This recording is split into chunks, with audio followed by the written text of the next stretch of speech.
భారీ వర్షాలు బుడమేరు ఉధృతికి గన్నవరం నియోజకవర్గంలోని జక్కుల నెక్కలను నీట మునిగింది. ఒక్కసారిగా గ్రామాన్ని బుడమేరు గమ్మేసిన భయానక ఘటన ఇంకా తమ కళ్ల ముందే ఉందని వాపోతున్నారు వాళ్ళు. గ్రామం జలమయం కావడంతో ఇటు పోలేని పరిస్థితి నెలకొందని చెబుతున్నారు. తమ గ్రామానికి వంతెనల అవసరం ఉందని, ప్రభుత్వం తమ సమస్య నెరవేర్చడానికి కృషి చేయాలని కోరుతున్నారు. వరద ముంపుకు గురైన జక్కుల నెక్కల గ్రామం నుంచి పూర్తి వివరాలు మా ప్రతినిధి శివసాగర్ అందిస్తారు. బుడమేరు ఉధృతితో గన్నవరం నియోజకవర్గం జక్కుల నక్కలం గ్రామానికి పూర్తిగా రాకపోకలు స్తంభించాయి. జక్కుల నక్కలం గ్రామం రావాలంటే ఇలా బోట్ల మీద రావాల్సిందే. గన్నవరం దగ్గర మీరు బోట్ ఎక్కితే అధికారులు ఏర్పాటు చేసినటువంటి ఈ బోట్లలో ఇక్కడ ఈ గ్రామానికి తీసుకొస్తున్నారు. ఇప్పటికే అసలు గ్రామానికి సంబంధించి చుట్టూ కూడా బుడమేరు పూర్తి స్థాయి ఉధృతితో ప్రవహిస్తుందనే చెప్పుకోవచ్చు. చాలా ప్రమాదకర స్థాయిలో ఈ బుడమేరు ప్రవాహం ఉందనే చెప్పుకోవచ్చు. గ్రామానికి రావాలన్నా, గ్రామంలో వెళ్ళాలన్నా కూడా ఇప్పుడు ఈ బోట్లోనే వెళ్లాల్సిన పరిస్థితి ఉందని చెప్పుకోవచ్చు. గ్రామస్తులు ఉన్నారు, వారిని మాట్లాడించే ప్రయత్నం చేద్దాం. ఏంటి అసలు ఇంత బుడమేరు ఇంత ఉధృతిలో రావడానికి గల కారణం ఏంటి? బుడమేరు కట్టలు కానీ కాలువ కట్టలు కానీ తెగిపోవడమే మెయిన్ కారణం అండి. పైనుంచి వచ్చే నీరంతా మొత్తం ఫ్లడ్ అంతా మా ఊరికే వచ్చేసింది. మేము కనీ విని ఎరిగినట్టుగా మాకు తెలిసినాక ఇప్పుడే ఫస్ట్ టైం అండి.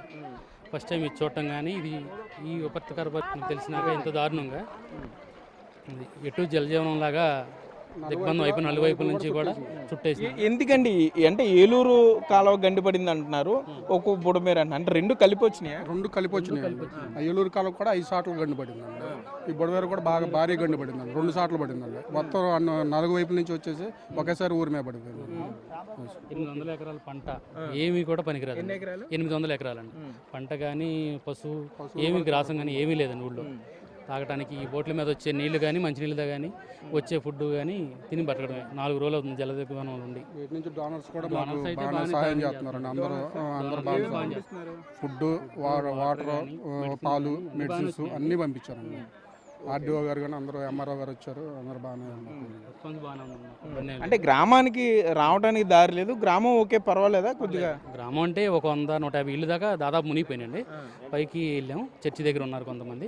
ప్రస్తుతానికి గ్రామానికి వచ్చిన ఇబ్బంది ఏం లేదు కదని, అయితే పంట నష్టం కానీ పొలాలు కానీ ఇవి కానీ ఏమీ పనికిరాని దారి లేదు. మేము బయటకు వెళ్ళడానికి అసలు ఎటు మార్గం లేదు. జల దిగ్బంధంలో అట్లా. అధికారుల స్పందన ఎలా ఉంది? అంటే ఈ ప్రెగ్నెంట్ లేడీస్ ఉంటారు, సీనియర్ సిటిజన్స్, వాళ్ళ పరిస్థితి ఏంటి? మెడికల్ క్యాంప్ పెట్టారండి మా ఊళ్ళో.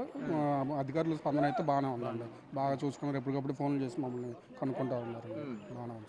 ఓకే, మీరు చూస్తే కనుక ఈ జక్కుల గ్రామం ఎంట్రీ దగ్గర మనం ఉన్నాము. మామూలుగా అయితే ఇటు రోడ్డు మీద రావాలి. రోడ్డు మీద మామూలుగా వెహికల్స్లో ఏదైనా బైక్ కానీ లేదంటే కారు కానీ వేసుకుని డైరెక్ట్గా ఇటు వచ్చేయచ్చు. కానీ ఇప్పుడు చూస్తే మాత్రం జక్కుల నక్కలం గ్రామానికి పూర్తి స్థాయిలో రహదారి మీద రావడానికి పూర్తిగా ఏదైతే ఈ మార్గం ఉందో పూర్తిగా ఈ ఈ బుడమేరు కాలువ ఉధృతితో, ఏరు ఉధృతితో నిండిపోయింది. ఏలూరు కాలువ ఉధృతితో నిండిపోవడంతో సుమారుగా 1000 ఎకరం పైగా నష్టపోయింది అంటున్నారు.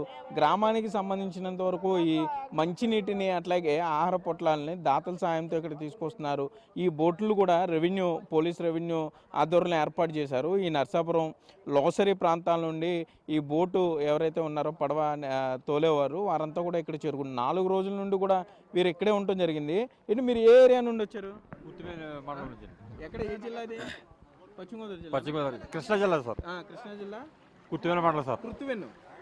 ఓకే, ఎన్ని రోజుల నుండి ఉన్నారు ఇక్కడ? వచ్చి 3 రోజులు అవుతుంది సార్. 2 రోజులు బట్టి దాడేస్తున్నాం సార్. ఎన్ని బోట్లు? 4 బోట్లు సార్. మరి ఇలా డబ్బులు ఏంటి? ఏ బిజినెస్ ద్వారా వచ్చింది సార్. మరి అకౌంట్లో అయితే తీసుకున్నారు సార్. మరి తెప్పకొచ్చి బోటుకు వచ్చి మరి ఎంత ఎత్తారో తెలియదు సార్. ఓకే, ఫిషరీస్ వాళ్ళు పెట్టారా? అవును సార్. ఓకే, కృత్తివేను మండలం నుండి వీరు ఈ బోటు సంబంధించి వీళ్ళు రావడం జరిగింది. ఫిషరీస్ డిపార్ట్మెంట్ పెట్టారని చెప్తారు. వాస్తవంగా ఈ బోట్లు కూడా లేకపోతే అసలు మీకు ఈ జక్కుల నక్కలం గ్రామానికి రావడం అనేది అత్యంత కష్టమనే చెప్పుకోవచ్చు. ఒక పక్క ఇటు జనసేన కానీ ఇటు టీడీపీ, బీజేపీ నేతలు వారు కొంత సహాయం చేస్తున్నారు. మరో పక్క అధికారులు కూడా మెడికల్ క్యాంప్ ఏర్పాటు చేశారని చెప్తున్నారు. లోపల ఊర్లో కొంత వరద లేకపోయినా కూడా ఊరికి రావడానికి వచ్చే రహదారికి రాకపోకలు స్తంభించడంతో చాలా ఇబ్బందిగా ఉందని గ్రామస్తులు చెప్తున్నారు. ఇక్కడ కొంత బ్రిడ్జి అవసరం ఉంది. స్టార్టింగ్ గన్నవరం నుండి వచ్చేటప్పుడు ఆ బ్రిడ్జికి సంబంధించిన హామీలను కూడా రాజకీయ నేతలు నెరవేరిస్తే గ్రామం కొంత అభివృద్ధిలో పయనిస్తుందని కూడా ఇక్కడ గ్రామస్తులు చెప్పే పరిస్థితులు అయితే ఉన్నాయి. కెమెరామెన్ భాగ్యరాజ్తో సాగర్, బిగ్ టీవీ, జక్కుల నక్కలం గ్రామం నుండి.